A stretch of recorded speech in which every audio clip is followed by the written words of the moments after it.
Доброго времени суток, подписчики моего канала, просто заглянувшие на канал Анатолия Олейчика «Откровенная поэзия». Сегодня в предрождественскую неделю я хотел начать стихотворение, начинать именно с Рождества, а далее прозвучат стихи «Заснеженный сад», «Ткачиха стужа» и «Метель». Итак, Рождество. Быть может, метель заметает следы на промерзшей земле, или ангелы в небе летают, и пение их слышится мне. Хочу я тепла и покоя, и песен, чарующих их. Крещусь я устало рукою, что пишет рождественский стих. Низги за окном, разглядишь ли, недремлющим оком совы, как молча из темени вышли к рожденному Богу волхвы. Увидишь ли, дева сжимает в объятиях Божье дитя, свет звезд на лице его тает в ночи над вертепом летя. Есть что-то волшебное в этом рассказе о вечном, о нем, от таинства снега и света, что правит незримым рулем.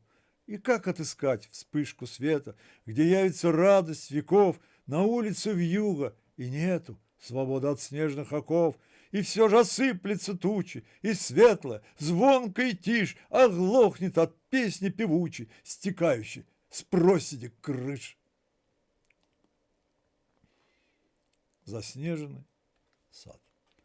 Заснеженный сад навевает картины печальные мне, и кисти рябины пылают в своем негасимом огне, малины поникшие ветви, синица озорной пересвист, холодное солнце осветит немой замороженный лист, коряжестых ветел забвение, и яблони лопнувший ствол зимы разъяренное творение обследует пестрый щегол, сугробы нетронуты белые, и вдаль разметались, и вширь, и сверху, как яблоко спелое, на землю сорвался снегирь, и слепит глаза снег искристый, и трогает щеки мороз.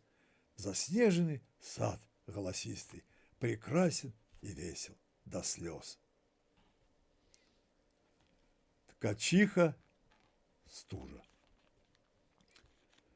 Завьюживает тропы за окном колючие искристые снежинки, и спят деревья беспробудным сном, упрятав ветки в белые косынки, и только ветер между домов один хозяйствует снежинками играя.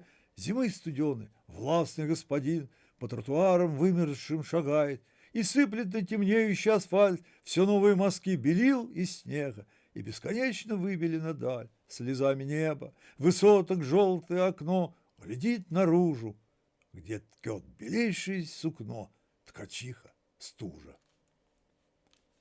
Метель.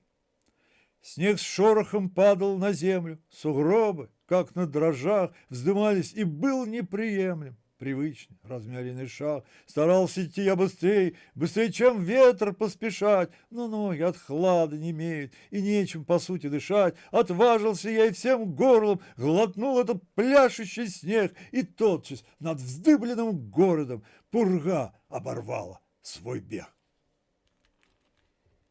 Вот все стихи, откровенности, которые я сегодня хотел поделиться с вами. Рождества вам светлого и незабываемого, счастья, здоровья и добра. И до новых поэтических откровений.